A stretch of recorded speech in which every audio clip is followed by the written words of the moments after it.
America के राष्ट्रपति चुनाव में जीत का असर अब इस देश की विदेश नीति पर भी दिखने की संभावना है। जनवरी 2025 से जब डोनाल्ड ट्रंप राष्ट्रपति पद की शपथ ले लेंगे, इस बीच कई हलकों में चर्चा है कि आखिर रूस यूक्रेन युद्ध को रुकवाने का दावा करने वाले ट्रंप अब राष्ट्रपति बनने के बाद क्या करेंगे।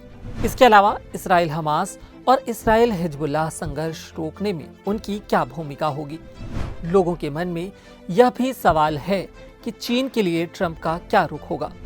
माना जा रहा है कि अमेरिका के राष्ट्रपति के तौर पर डोनाल्ड ट्रंप रूस और यूक्रेन के बीच युद्ध रुकवाने के वादे पर टिके रहेंगे। वह इसके लिए दोनों देशों को उन्हीं जगहों पर रुकने का प्रस्ताव दे सकते हैं जहां उनकी सेनाएं अभी मौजूद हैं। हालांकि ट्रंप की इस कोशिश से रूस को यूक्रेन के क्षेत्र में कब्जा करने में मदद मिलेगी, क्योंकि रूसी सेना फरवरी 2022 में हमले के बाद से अब तक यूक्रेन का काफी इलाका घेर चुकी है। इतना ही नहीं, ट्रंप रूस के राष्ट्रपति व्लादिमीर पुतिन की उस मांग को भी मान सकते हैं जिससे यूक्रेन को नाटो की सदस्यता नहीं मिलेगी।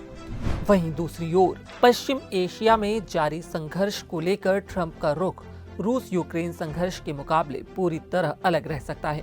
ट्रंप इसराइल और सऊदी अरब के कट्टर समर्थक रहे हैं।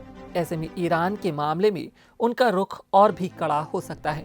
इसके लिए वह इसराइल की हमास और हिजबुल्लाह के खिलाफ जंग का भी समर्थन कर सकते हैं। दरअसल में हमास और हिजबुल्लाह दोनों को ही ईरान का प्रत्यक्ष या परोक्ष रूप से समर्थन जारी रहा है। इसके अलावा यमन में हूती भी ईरानी समर्थन से काफी बढ़े हैं। ऐसे में ट्रंप पश्चिम एशिया में ईरान समर्थित संगठनों के खिलाफ संघर्ष का समर्थन कर सकते हैं। इतना ही नहीं, इसराइल का समर्थन ट्रंप को रूस के खिलाफ भी अहम बढ़त दिलवा सकता है। दरअसल में यूक्रेन के खिलाफ जंग में रूस को बड़े स्तर पर ईरानी हथियारों पर निर्भर होना पड़ रहा है। ऐसे में इसराइल को मजबूत करने से ईरान कमजोर पड़ेगा और इसका असर रूस की हथियारों की आपूर्ति पर भी पड़ेगा। ऐसे में ट्रंप रूस यूक्रेन युद्ध में भी इसराइल के युद्ध को रुकवाने का इस्तेमाल कर सकते हैं। जहां यूक्रेन और पश्चिम एशिया में स्थितियों को लेकर अब अमेरिकी नीति में बदलाव होगा, वहीं चीन के मुद्दे पर ट्रंप अपनी पुरानी नीति ही अपना सकते हैं।